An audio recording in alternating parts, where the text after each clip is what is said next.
أما بعد فقد قال الله تعالى في القرآن العظيم أعوذ بالله من الشيطان الرجيم بسم الله الرحمن الرحيم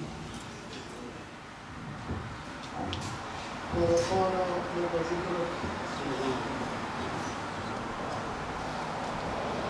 صدق الله وصدق رسوله النبي الكريم ونحن على ذلك من الشاهدين والشاكرين والحمد لله رب العالمين. تمام تعریف اللہ وحدہ لا شریک کے لیے، کسی کی خاطر کسی کو سجدی ہے، کسی کے لیے لائق ہے کہ جس کے سوا کوئی عبادت کے لائق نہیں، جو بڑا مہربان ہے، بہت کریم ہے،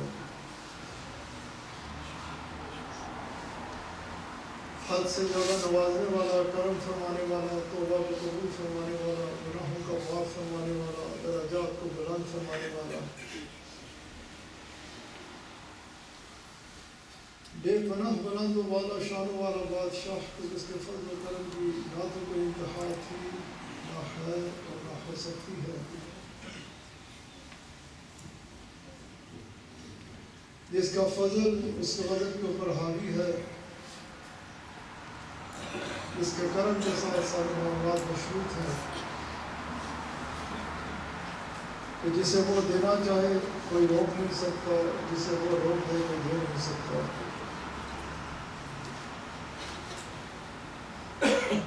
اور بے پناہ درود و سلام ہمارے آقا مولا ہماری جانوں کے بادشاہ قادر نازل مختار کل اللہ کریم کے حبیب صلی اللہ علیہ وآلہ وسلم کی ذات اعلیٰ کے اوپر، جن کے مقام کو، جن کی شان کو، جن کی حقیقت کو سوائے آپ کے رات کے کوئی اور جانتا نہیں، جن پہ درود و سلام بھیجتا ہے تو اللہ کریم، جن کی آنے والی آن کو پہلی آن سے بلند تر فرما رہا ہے تو اللہ کریم،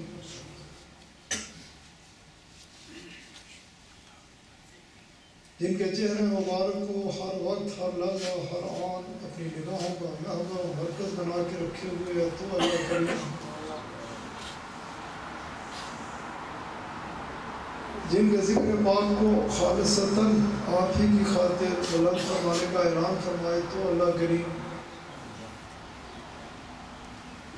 جن کی اطاعت کو اپنی اطاعت قرار دے تو اللہ کریم، اور جن کی اتباع کو اپنی عبادت، اپنی بندگی قرار دے تو اللہ کریم، اور ہم سب کو ہر وقت، ہر لحظہ، ہر آن اپنے مولا کریم سے یہی دعا مانگنی چاہیے کہ ہمارے کریم رب اپنے فضل سے، اپنے کرم سے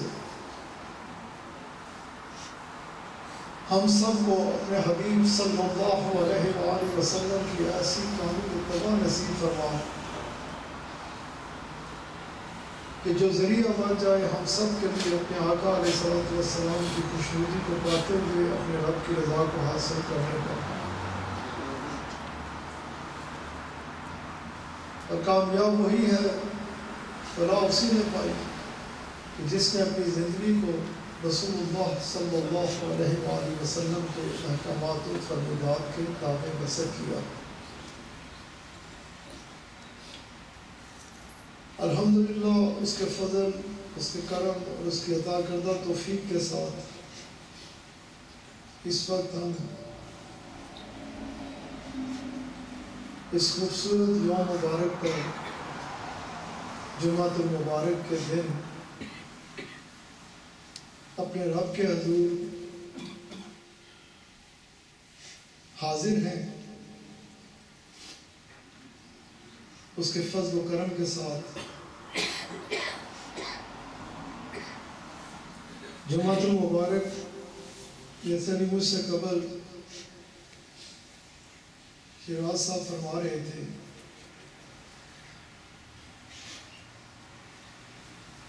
یہ اسے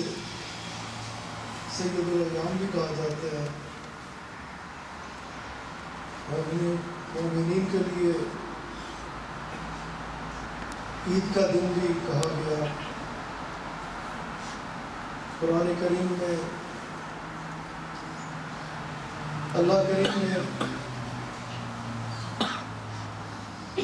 اس جمعہ کی نماز کا خصوصی طور پہ حکم دیتے ہوئے بھی فرمایا کہ بسم اللہ الرحمن الرحیم یا ایھا الذین آمنوا اذا نودی للصلاۃ من یوم الجمعہ فاسعوا الی ذکر اللہ وذروا البیع ذلکم خیر لکم ان کنتم تعلمون۔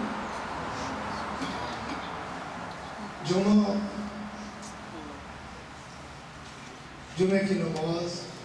اس کا اہتمام کرنا،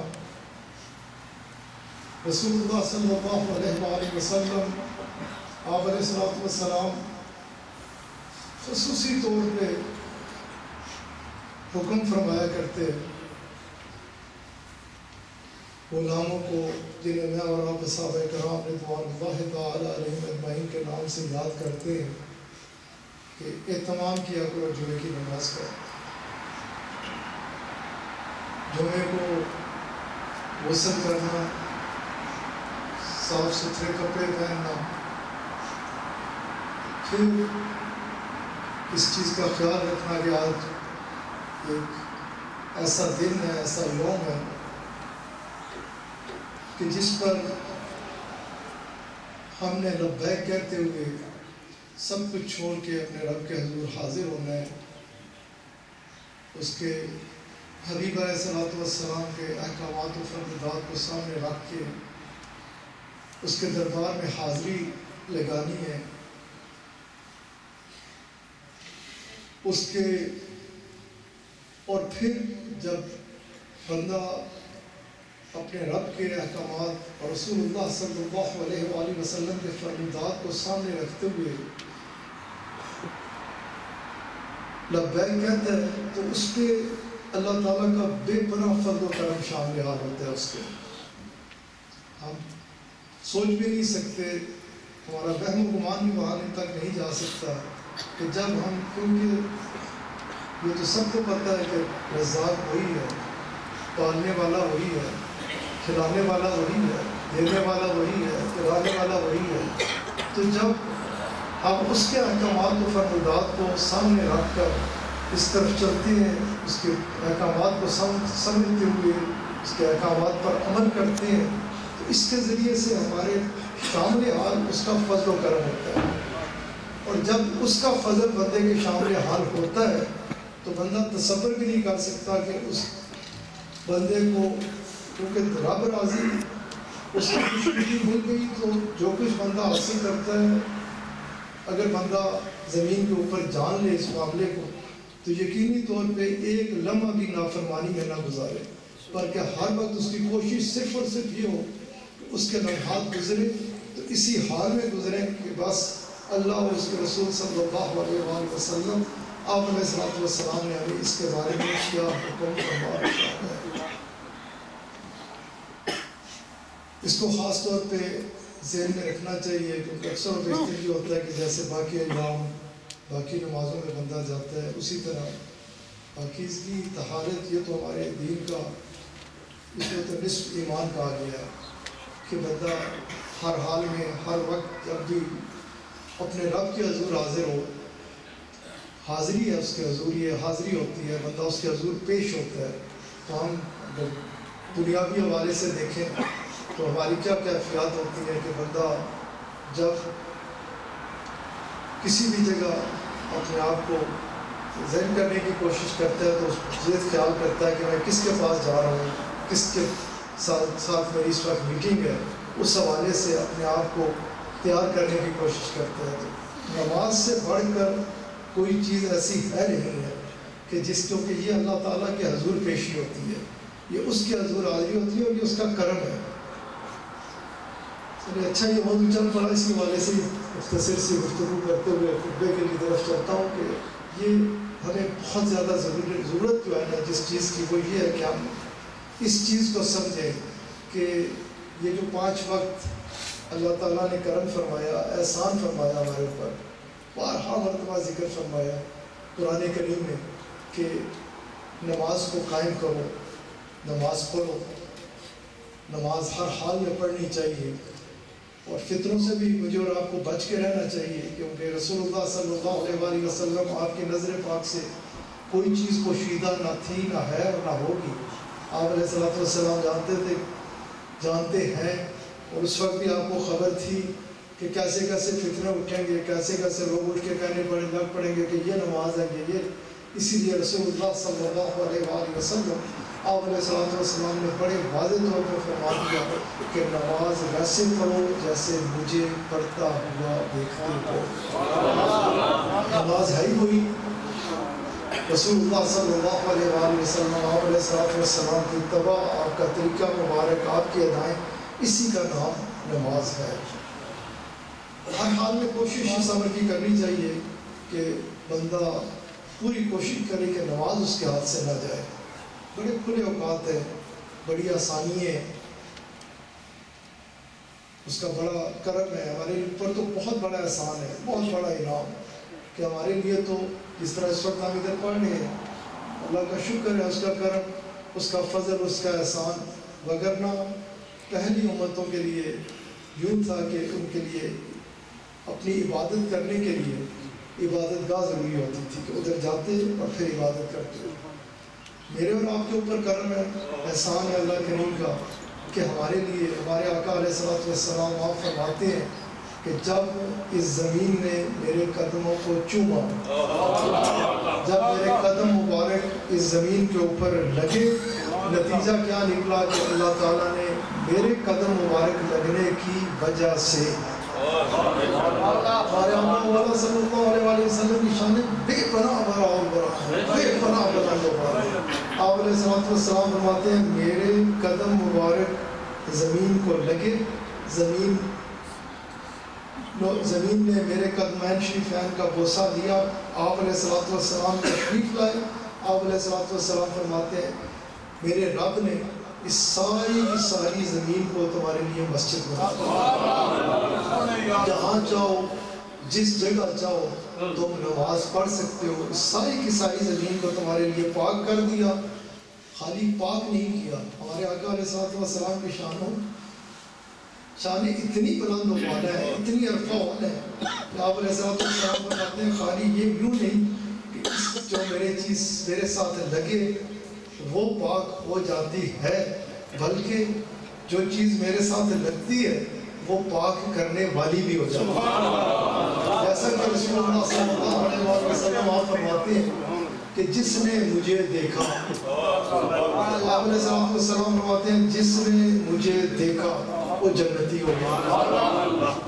آپ صلی اللہ علیہ وسلم کا فرمان مبارک ہے کہ جس نے مجھے دیکھا وہ جنتی ہو گیا۔ پھر آپ فرماتے ہیں کہ جس نے اس کو دیکھا، کہ جس نے مجھے دیکھا، آپ علیہ السلام فرماتے ہیں وہ بھی جنتی ہو گیا۔ پھر رسول کریم شہنشاہ العالم صلی اللہ علیہ وآلہ وسلم آپ فرماتے ہیں جس نے اس کو دیکھا، جس نے اس کو دیکھا تھا، جس نے مجھے دیکھا، آپ فرماتے ہیں وہ بھی جنتی ہو گیا۔ یہ الگ موضوع ہو جائے گا، میں جس پہ بات کر رہا تھا اسی پہ واپس جاتا ہوں کہ رسول اللہ صلی اللہ علیہ وآلہ وسلم آپ علیہ السلام آپ فرماتے ہیں کہ میرے قدم مبارک لگے زمین کو،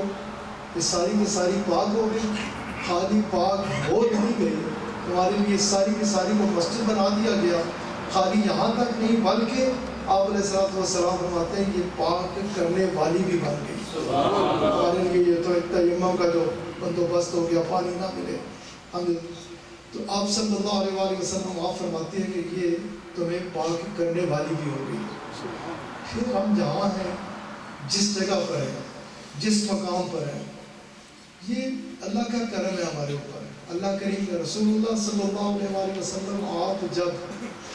خدا کے لیے اس بات کو سمجھیں اور اچھے طریقے سے ذہن میں بٹھائیں کہ یہ جو ہم نماز پڑھتے ہیں یہ اس کا کرم ہے ہمارے اوپر، یہ اس کا فضل ہے، اس کا احسان ہے۔ اس نے ہمیں 5 وقت میں اپنے حضور حاضری لگانے کا موقع فراہم کر دیا۔ ہم مادہ پرستی کا ایسا شکار ہو گئے ہیں، ایسی آنکھوں پہ پٹی بند گئی ہے کہ کوئی چھوٹا موٹا سا بھی کسی جگہ، کیونکہ مطلب پرست ہیں، خود غرض ہیں، کوئی چھوٹی موٹی بھی کسی جگہ پہ ہونا کہ اس سے میری میٹنگ ہو تو مجھے فائدہ ہوگا، تو ہم صبح سے ذہن، رات سے ہی بلکہ ذہن ادھر ہوتا ہے کہ صبح میری فلاں جگہ میٹنگ ہے، فلاں سے میں نے ملنا ہے، اس سے میں ملوں گا تو مجھے یہ فائدہ ہو جائے گا. ایسے ہی ہوتا ہے نا. پھر ہم کوشش بھی کرتے ہیں کہ اس کو اچھے تیار ہو کے جائیں، اچھا امپریشن دیں. تو اللہ کریم کے حضور حاضری، اس کے حضور پیشی، اس سے بڑھ کر کوئی فائدہ دینے والا ہو سکتا ہے؟ اگر وہ نہ چاہے تو آپ 50,000 بند ایوانوں میں چلے جائیں اور ان سے جا کے میٹنگ کرتے رہیں. اگر وہ نہ چاہے وہ آپ کو فائدہ نہیں دے سکتے. فائدہ دینے والی تو اللہ کی ذات ہے، اسی کی ذات پاک ہے. اس کے حضور پیشی لگانے میں، اس کے حضور پیش ہونے میں، اس کے لیے حضور حاضر ہونے کے لیے تو ہمیں 5 وقت ہر وقت خیال اس طرف ہونا چاہیے کہ صبح اور فائدہ کتنا ہے. اب فجر کی نماز، آپ کو پتہ ہے جہاد کتنی بڑی اس کی فضیلت ہے، کتنا بڑا کرم ہے، کتنا بڑا انعام ہے. جہاد، اللہ کی راہ میں جان دے دینا، اللہ کے حضور اپنی جان کو قربان کرنا، یہ بہت بڑا. اس کا رسول اللہ صلی اللہ علیہ وآلہ وسلم آپ علیہ الصلوۃ والسلام آپ فرماتے ہیں کہ جس نے شہادت کی موت پائی، آپ علیہ الصلوۃ والسلام فرماتے ہیں اللہ تعالیٰ اس کے نامہ اعمال کو نہیں دیکھے گا، اس کے نامہ اعمال کو دیکھا ہی نہیں جائے گا، اسے سیدھا سیدھا جنت میں داخل کر دیا. اب رسول اللہ صلی اللہ علیہ وآلہ وسلم آپ فرماتے ہیں کہ صبح کی نماز کا ٹائم ہوا، نفس کہے گا کہ اٹھ کے پڑھ لینا، وہ کریم ہے قبول کر لے گا، تھوڑی دیر اور سو جا. اٹھے گا جب بہت سارے لوگ، بس اللہ کریم سب کے حال پہ کرم فرمائے، احسان فرمائے، اپنے فضل سے ہم سب کچھ سنوار ڈالے اپنے حبیب علیہ الصلوۃ والسلام کی سچی اور سچی اتباع میں. آپ فرماتے ہیں کہ بستر میں ہے بندہ اور نیند کہتی ہے کہ لیٹا رہے، سو جا، اور اس کے دل میں یہ خیال آتا ہے کہ میرے رب کا فرمان ہے، میرے آقا علیہ الصلوۃ والسلام کا حکم ہے کہ سورج نکلنے سے پہلے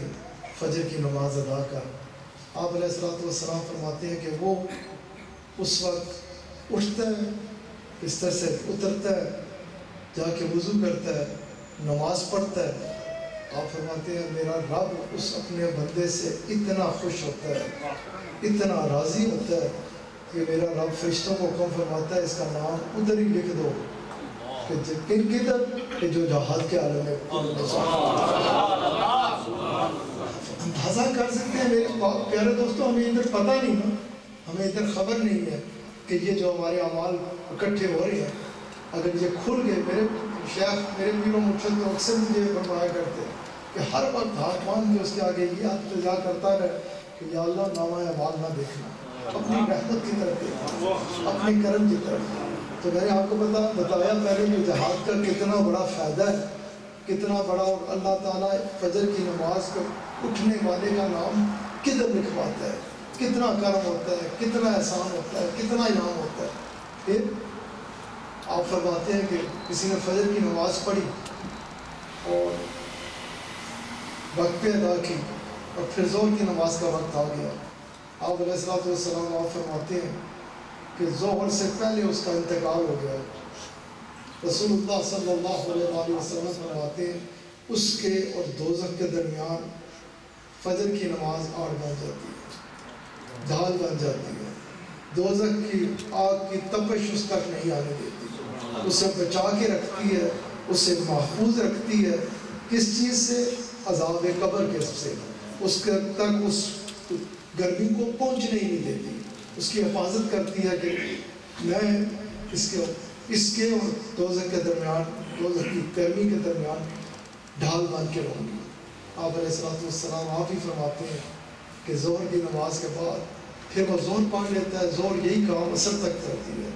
پھر وہ عصر پڑھ لیتا ہے تو عصر وہی کام مغرب کی نماز تک، اور وہ مغرب پڑھتا ہے تو وہی کام عشاء تک مغرب کرتی ہے. اور آپ فرماتے ہیں عشاء پڑھ کے جو بندہ سو جاتا ہے، سونے کے بعد فجر تک عشاء کی نماز یہ کام ادا کرتی ہے. رسول اللہ صلی اللہ علیہ وآلہ وسلم آپ علیہ السلام فرماتے ہیں کہ ایک شخص وقت پہ عشاء کی نماز ادا کرتا ہے، اس کے بعد وہ سو جاتا ہے. اللہ کرم کرے ہم سب کو تہجد گزار اولاد ہے اپنے حبیب علیہ السلام کے صدقے. لیکن اس جگہ پہ رسول اللہ صلی اللہ علیہ وسلم نے تہجد کا ذکر نہیں فرمایا. اس حدیث میں بات ہے آپ نے فرمایا کہ عشاء کی نماز وقت پہ ادا کرتا ہے اور فجر کی نماز کے لیے وقت پہ اٹھ کے کھڑا ہو جاتا ہے. وہ ساری رات سوتا رہتا ہے اپنے بستر پہ. میرا رب اتنا کریم ہے کہ وہ فرشتوں کو حکم دیتا ہے کہ اس کی رات سوتے ہوئے نہیں لکھنا، بلکہ یوں لکھنا کہ اس نے ساری کی ساری رات میری عبادت کی. نماز کو مضبوطی سے تھامنا، اپنے آپ کو پکا نمازی بنا کے رکھنا، یہ اللہ کریم کا بہت بڑا کرم، بہت بڑا احسان اور بہت بڑا انعام ہوتا ہے. یہ 5 وقت اس کے حضور حاضری ہوتی ہے. اور جیسا میں نے اسی لیے آگے کچھ وقت کو مد نظر رکھتے ہوئے مختصر سی گفتگو کی کہ آپ دیکھیں کہ جب بندہ جاتا ہے تو واپس بعد میں پلٹتا ہے کیا لے کے آتا ہے. مطلب دوزخ سے بچتا ہے، نامہ اعمال نہیں دیکھا جاتا، اللہ کے حضور پیشی ہوتی ہے، اس کا کتنا کرم شامل حال ہوتا ہے. یہ تو آگے کے لیے ہے. اور اگر دنیاوی حوالے سے دیکھا جائے تو جو سکون قلب بندے کو ملتا ہے، جو پیس آف مائنڈ ملتا ہے، جو بندہ اپنے آپ کو ہلکا پھلکا محسوس کرتا ہے، جو اپنے رب کی رضا کی خاطر جانے کے بعد جو اسے ایک دفعہ بندہ اس میں لگ جائے نا، پکا نمازی ہو جائے، تو پھر باقی چیزوں کی طرف اس کا خیال کم جاتا ہے، بلکہ زیادہ توجہ اسی طرف رہتی ہے، نماز نماز اور نماز.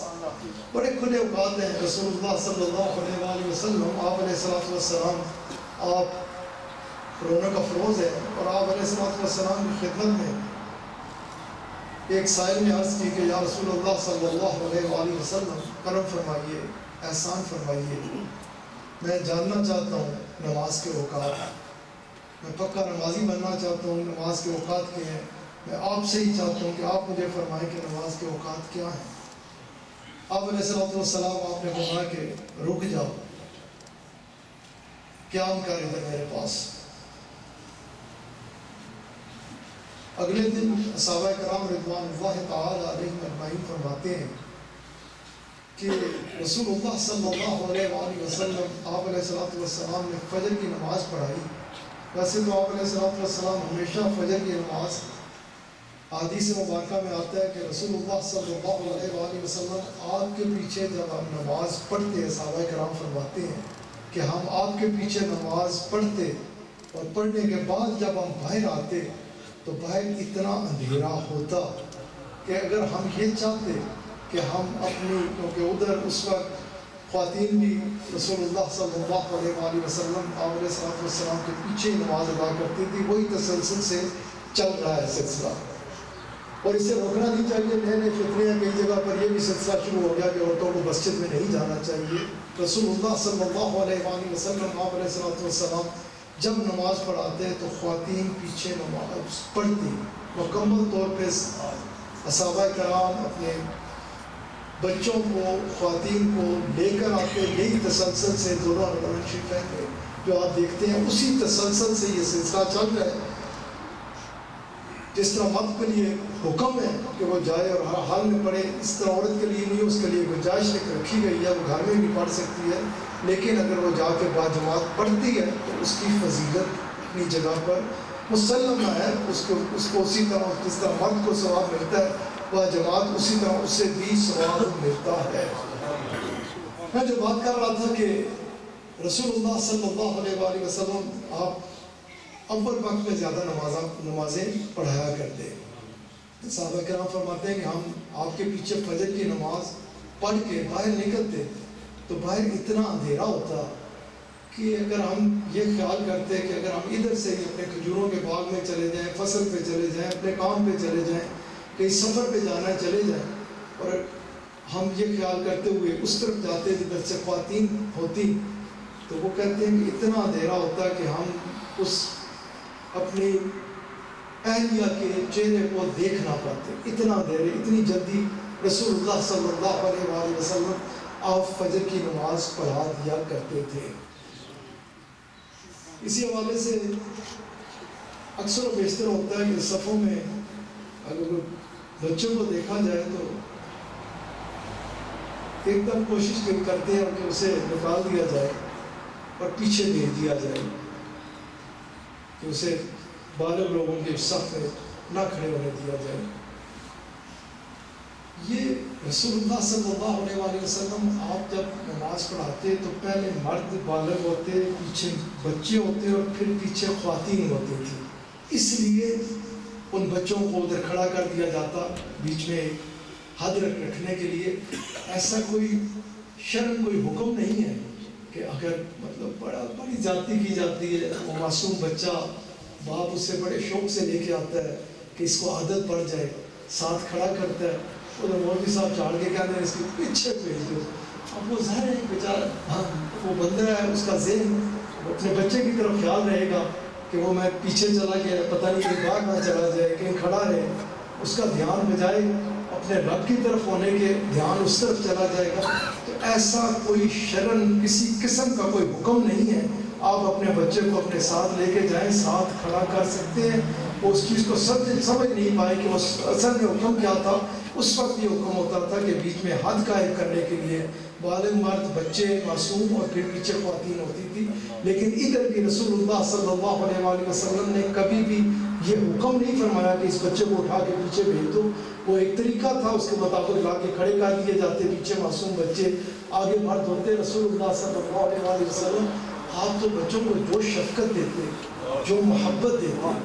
جتنی محبت آپ علیہ السلام بچوں کو دیتے، جتنے آپ پیار، آپ تو سب کو ہی پیار دیتے ہیں، لیکن آپ نے ہماری تربیت فرمانی تھی۔ سیدنا غوث اعظم رضی اللہ تعالیٰ عنہ ایک دن نماز کی خاطر نکلے، ہجوم نماز کے لیے انتظار کر رہے، اور ایک بچے نے کچھ آپ پہ سوال کر دیا۔ یہ امام ابو حنیفہ رضی اللہ تعالیٰ عنہ کے بارے میں بھی بات کی جاتی ہے، اور سیدنا غوث اعظم رضی اللہ تعالیٰ عنہ کے ساتھ بھی ایسا واقعہ ہے کہ ایک معصوم بچہ رستے میں کھڑا تھا، اس سے کوئی سوال جواب شروع کر دیا۔ ادھر سوال جواب ہو رہے ہیں، وہ اس کا سوال سن رہے ہیں، جواب دے رہے ہیں، سوال سن رہے ہیں، جواب دے رہے ہیں۔ نماز کا جو وقت ہے وہ آگے چلتا چلا جا رہا ہے، بچے کے سوال ختم نہیں ہو رہے۔ آپ نے اس کو بالکل مطمئن کیا۔ اس کے بعد سیدنا غوث اعظم رضی اللہ تعالیٰ عنہ جب خطبے کے جب پہنچے مسجد میں، تو کسی نے اپنی تربیت کی خاطر ان کے آگے عرض کی کہ حضرت اتنی دیر یہ معصوم بچہ تھا، سوال کر رہا تھا، اتنی مخلوق اور اتنی دیر ہو گئی، آپ اب تشریف لائے۔ آپ کے جو الفاظ مبارک تھے نا جن کے لیے میں نے یہ واقعہ، آپ فرماتے ہیں کہ مجھے پتہ ہے کہ اگر رسول اللہ صلی اللہ علیہ وآلہ وسلم آپ موجود ہوتے ہیں نا اس وقت، اور یہ بچہ آپ سے سوال جواب کر رہا ہوتا، تو آپ نے یہی کرنا تھا جو میں نے کیا۔ حوصلہ افزائی کرنی بچوں کے لیے، اس کو خیال کرنا۔ خیر جو بات کر رہا تھا واپس ادھر جاتا ہوں کہ رسول اللہ صلی اللہ علیہ وآلہ وسلم، صحابہ کرام فرماتے ہیں کہ ہم جب باہر آتے دیکھتے تو وہ ہم اپنی عورتوں کے چہرے نہ دیکھ سکتے، اتنی جلدی آپ فجر کی نماز پڑھایا کرتے تھے۔ اب میں واپس جو حدیث مبارکہ میں آپ کو آگے رکھ رہا تھا اوقات کے حوالے سے، کہ صحابہ کرام فرماتے ہیں، آپ کو یاد ہے نا میں بات کر رہا تھا، وہ سائل آیا اور اس نے پوچھا کہ نماز کے اوقات کے بارے میں پوچھا، تو رسول اللہ صلی اللہ علیہ وسلم صحابہ کرام فرماتے ہیں کہ ہم ابھی اپنے گھروں میں تھے، خیال تھا کہ ابھی بڑا وقت ہے، تو ہمارے کانوں میں فجر کی نماز کی آواز آئی، ہم بھاگے مسجد کی طرف، اور آپ علیہ السلام جس وقت پڑھاتے تھے اس سے بھی بیشتر آپ نے فجر کی نماز پڑھا ڈالی۔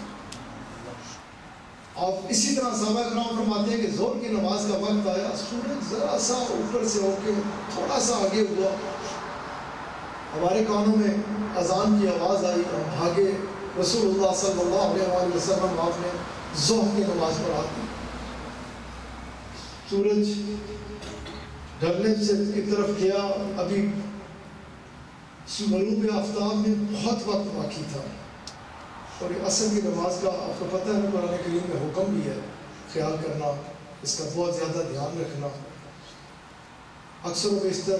الٹ قاعدے چل رہے ہیں، بجائے اس کے کہ تعریف کی جائے کہ یہ بہت جلدی پڑھ رہا ہے، اس کی کہتے ہیں بھائی آپ علیہ السلام آپ نے فرمایا منافق کی یہ پہچان ہوگی کہ وہ سورج کے غروب ہونے کا انتظار کرے گا، زردی کی طرف جا رہا ہوگا، سورج پلاٹ ادھر ہو رہی ہوگی تو اس وقت وہ عصر کی نماز پڑھے گا۔ صحابہ کرام فرماتے ہیں کہ رسول اللہ صلی اللہ علیہ وآلہ وسلم آپ علیہ السلام کے پیچھے ہم عصر کی نماز پڑھتے، عصر کی نماز پڑھنے کے بعد صحابہ کرام فرماتے ہیں کہ آپ علیہ السلام فرماتے ہیں اونٹ کو ذبح کرو، اونٹ ذبح کیا جاتا، اس کا گوشت تیار ہو جاتا اور ابھی سورج باہر ہوتا۔ اسی طرح صحابہ کرام فرماتے ہیں ہم عصر کی نماز اپنے آقا علیہ السلام کے پیچھے پڑھتے، پھر ہم اپنے کھجوروں کے باغات میں جاتے، پھر ہم واپس آتے اور ابھی سورج باہر ہوتا۔ میں جو حدیث مبارک بات یاد کر رہا تھا،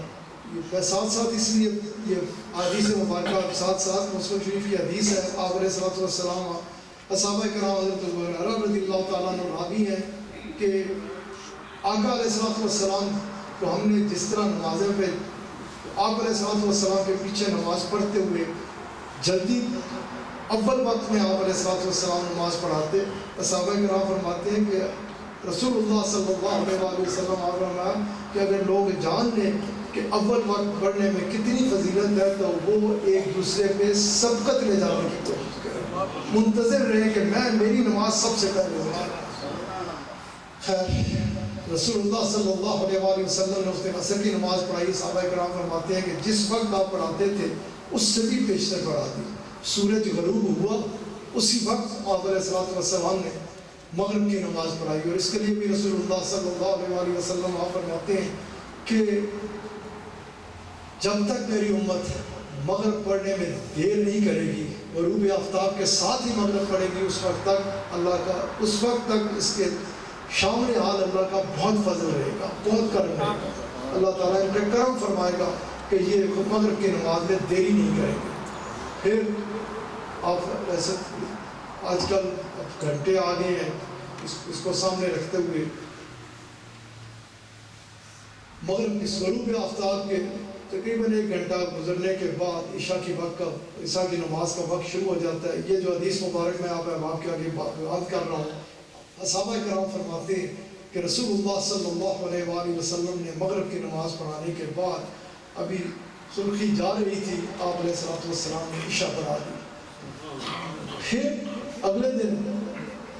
صحابہ کرام فرماتے ہیں کہ ہم سب حاضر تھے، اذان ہو چکی تھی، رسول اللہ صلی اللہ علیہ وآلہ وسلم آپ نے اس وقت فجر کی نماز پڑھائی جب طلوع آفتاب ہونے والا تھا۔ پھر صحابہ کرام فرماتے ہیں کہ آپ نے ظہر کی نماز اس وقت پڑھائی کہ جس وقت خاصا سورج آگے ڈھلنے کی طرف جا رہا تھا۔ پھر صحابہ کرام فرماتے ہیں کہ رسول اللہ صلی اللہ علیہ وآلہ وسلم آپ نے مغرب کی نماز عصر کی نماز دیر کر کے، مغرب کی نماز سورج غروب ہونے کے کچھ دیر کے بعد، عشاء کی نماز دیر کر کے اندھیرا پھیل چکا تھا، اور تیسرے دن رسول اللہ صلی اللہ علیہ وآلہ وسلم کریم آقا نے، مہربان آقا نے، شفیق آقا نے فرمایا کہ کدھر ہے وہ صاحب، اسے طلب فرمایا۔ آپ علیہ السلام آپ نے فرمایا 2 دن تو نے میرے پیچھے نمازیں پڑھی، بڑا کرم ہوا اللہ کریم کا، بڑا انعام ہوا کہ مجھے 2 دن یہ شرف حاصل ہوا کہ آپ کے پیچھے 2 دن میں نے نمازیں پڑھی۔